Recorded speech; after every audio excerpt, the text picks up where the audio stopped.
Beloved one, you have been guided here, not by accident, not by chance, but by the call of your soul. You have questions about what lies beyond, about the light you've dreamed of, and the place that whispers to you in your quietest moments. Tonight, let me walk with you. I will show you a place beyond time, a place of beauty, peace, and love that never ends. This is not imagination. This is the remembering of what your soul already knows. Come, beloved one.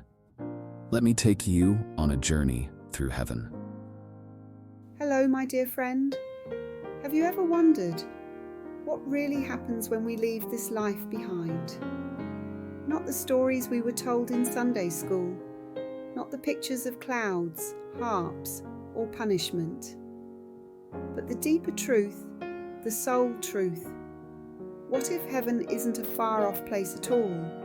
What if it's a return, a coming home to something you already know deep inside? Today I want to share with you a beautiful vision, a journey that touched my heart and made me rethink everything I believed about life after death. It's from a book called Intramuros, written over 100 years ago by a woman named Rebecca Ruta Springer. She was gravely ill, and during that time she experienced what she described as a visit to heaven. Not a dream, not a fantasy, but something so vivid and so real. It stayed with her forever, and when she came back, she couldn't keep it to herself. What she saw was gentle, loving, familiar, and radiant with meaning. In this episode, I'm going to walk with you through the most powerful moments of her vision. Not just to tell you her story, but to reflect on what it means for us, for our lives here, and for what might await us when we return home. So if you've lost someone, if you've ever feared what comes next, or if you're simply curious, then come with me, take a deep breath, and let's open the gate together. The first thing Rebecca noticed in heaven was the absence of something she had carried for so long: pain. She'd been gravely ill, weak, struggling, her body frail and exhausted. But in that place, she was completely free. No aches, no tightness in her chest, no confusion in her mind, just peace. And not just physical peace, but a deep full-body lightness that made her feel almost new, as if every burden she'd ever carried had simply melted. She said she felt young again, clear, strong, and somehow brighter from within. And maybe you've known someone who suffered for a long time. Maybe you've watched someone fade or held their hand when they could barely hold yours back. This part of her vision, it matters, because it means that no matter how painful the end may look here, that's not how it begins there. What if the moment we step through, we are healed before we even notice we've arrived? What if your loved one, the one you miss so deeply, is already walking freely, laughing again, running even, with no trace of what took them from you, and maybe, just maybe, they're wishing you could see how whole they've become? Rebecca didn't say this to impress anyone. She wasn't trying to write a best-selling book.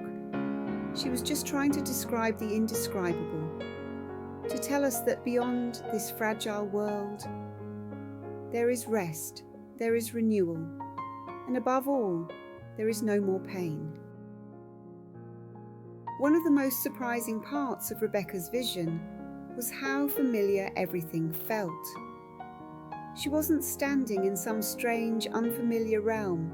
She wasn't confused, lost, or overwhelmed. Instead, it felt like coming home.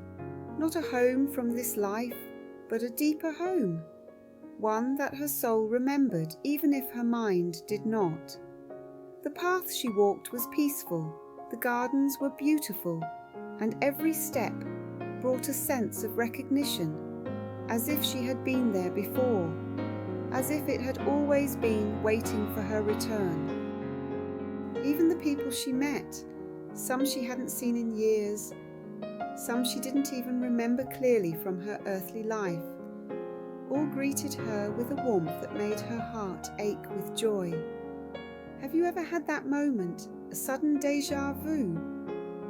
Or a dream that felt too real, like you were somewhere that meant something, even if you couldn't explain why? What if heaven isn't a completely new place, but a return to where you began?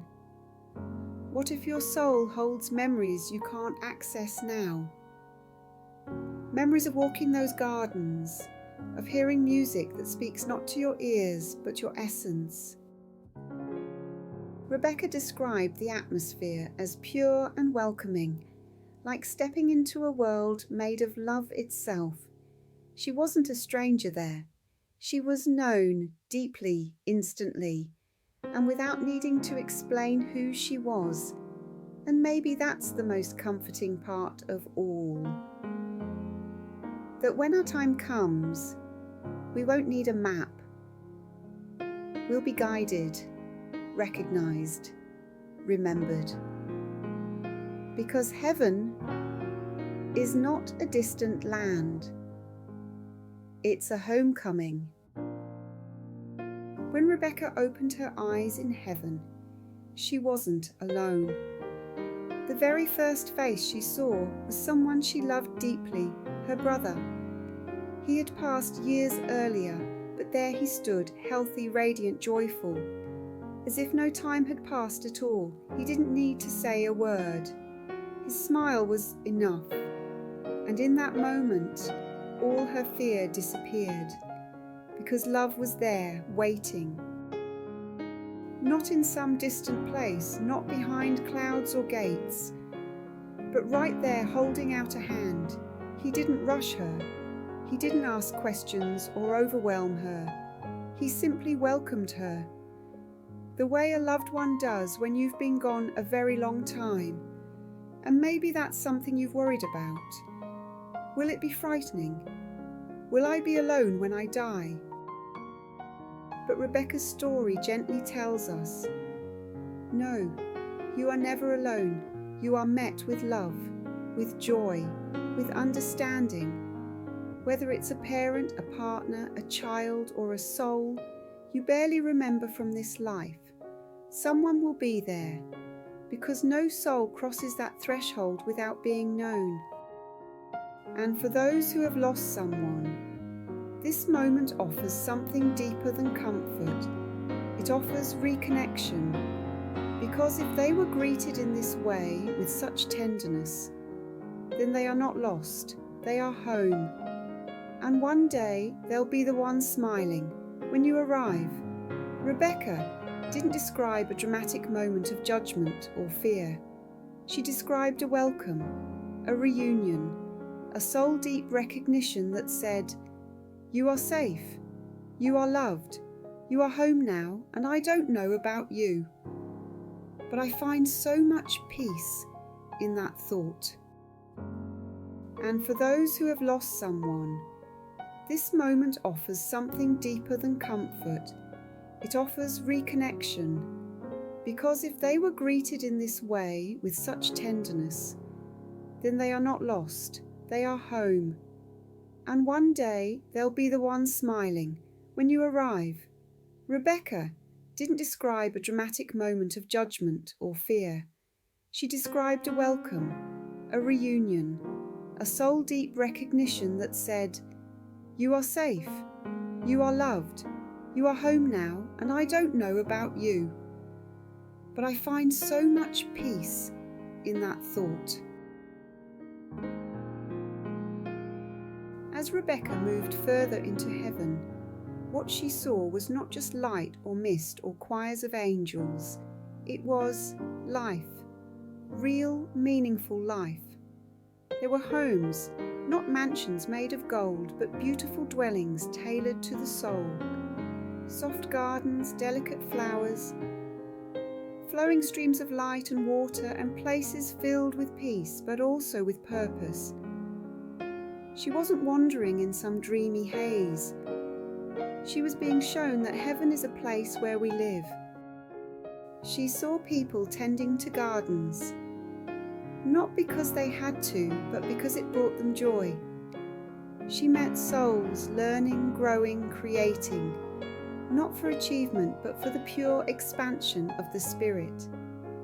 There was laughter, there was quiet reflection, there were friendships, reunions, and deep inner callings. And maybe that's something we don't often hear, that our time on earth isn't the end of our growth, it's just the beginning. Heaven isn't about floating aimlessly or resting forever. It's about waking up into a deeper, more vibrant reality, one where the soul finally gets to be what it truly is, without fear or limitation. And when Rebecca visited her own home in heaven, she said it was more beautiful than anything she'd ever known. But somehow it felt like it had always been hers, like her soul had designed it. Maybe your home is already there. Maybe it's being prepared as you live and grow. And maybe the deepest longings you've had in this life, for stillness, beauty, freedom, are actually memories of what's waiting. Rebecca's vision reminds us, we don't lose ourselves when we die. We remember who we truly are, and we don't stop living. We just begin again, in a place where every action is aligned with love. So no, heaven isn't still or cold or far away. It's blooming with life, and you are a part of that life, even now. As Rebecca moved further into heaven, what she saw was not just light or mist or choirs of angels. It was life. Real, meaningful life. There were homes, not mansions made of gold, but beautiful dwellings tailored to the soul. Soft gardens, delicate flowers, flowing streams of light and water, and places filled with peace, but also with purpose. She wasn't wandering in some dreamy haze. She was being shown that heaven is a place where we live. One of the most beautiful surprises in Rebecca's vision was realizing that heaven wasn't just a place of rest. It was a place of preparation. She saw souls gathering in peaceful halls of learning, not with textbooks or lectures, but with a kind of spiritual knowing that flowed between them like light. There was no pressure, no competition, no urgency, just the soul, soaking in truth that it had long forgotten. It wasn't about earning anything, it was about remembering, about returning to wisdom that was always there, buried beneath the noise of earthly life. And she was shown that some souls were preparing for missions, not only in heaven, but sometimes back on earth. Because not every life ends in finality. Some spirits choose to return, to help, to guide, to fulfill something greater that began long before they were born. It makes you wonder, doesn't it? What if the strange pull you've felt your whole life, the sense that you're here for something more, isn't just imagination? What if you were one of those souls? What if this life, even its hardest parts, is part of a bigger preparation your soul agreed to long ago? Rebecca didn't speak of heaven as a final destination. She spoke of it as a continuation, a realm where the soul can expand, explore, create and grow, without fear, without pain, without shame. And doesn't that change everything? It means there's nothing wasted. Not the pain, not the waiting, not the wondering. It means your story didn't begin here. And it won't end here either. You are eternal and you are still becoming. You are not forgotten, you are not behind, and you are certainly not lost. If you've ever felt like you didn't belong here, if you've ever ached for something you couldn't name, that longing may be the whisper of heaven itself, calling you to remember what your soul already knows. And if you've lost someone you love, know this: they are not lost, they are alive, more alive than ever, learning, growing, becoming, and waiting for the moment they can greet you again. Heaven is not far away, it's closer than you think. Not just a destination after death, but a vibration that lives within the quiet parts of you even now. And when your time comes, whenever that may be, you won't be a stranger there. You will be known. You will be loved. You will be home. Thank you for sharing this moment with me. If this episode brought you peace, I hope you'll share it with someone who needs it. And wherever you are in your journey, whether walking through grief or simply searching, may you feel the soft presence of something greater guiding you. Until next time, be gentle with your heart.